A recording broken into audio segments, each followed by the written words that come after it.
C-HR মাইলেজের যে মজাটা আমি পাইছি এটা হচ্ছে যে সিটিতে মাইলেজ দেয় 14-15 আর হাইওয়েতে মাইলেজ দেয় 25-26। এই জিনিসটা হচ্ছে যে আসলে অনেকটা ডিপেন্ড করে ড্রাইভারের উপর। আমি যদি খুব ফাস্ট এসকেলেশন করি সেক্ষেত্রে 1800 সিসির ইঞ্জিন আমাকে কিন্তু মাইলেজ দিবে 8 থেকে 10।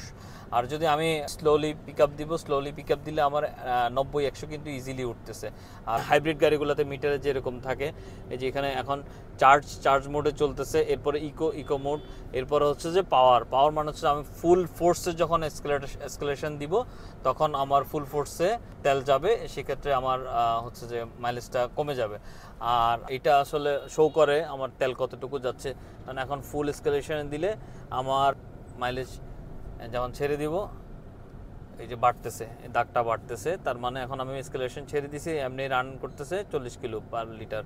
হ্যাঁ, তো অ্যাকচুয়ালি 40 কিলোটা হচ্ছে যে অটো যখন ছেড়ে দিই স্পিডে গিয়ে দিয়ে যখন স্পিড দিব তখন এই জিনিসটা দেখায়। তো কতটুকুতে চলতেছে এই জিনিসটাই জাস্ট এখানে শো করে, আর কিছু না। এই যে এখানেও আসে 11.7, এটা হচ্ছে অ্যাভারেজ।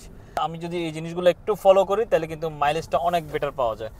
হাইব্রিড গাড়িগুলো চালাই আমরা মূলত টাকা সেভ করার জন্য বা মাইলেজ ভালো পাওয়ার জন্য। তো সেক্ষেত্রে আমাকে এই জিনিসগুলো মেনটেন করতে হবে, টায়ার প্রেশার বা অন্যান্য সার্ভিসিংগুলোর সাথে সাথে আমাকে এই নিজের ড্রাইভিংয়ের অভ্যাসটা চেঞ্জ করতে হবে। তা না হলে কিন্তু যে রিয়েল মজা হাইব্রিডের বা মাইলেজের সেই মজাটা কিন্তু পাওয়া যায় না।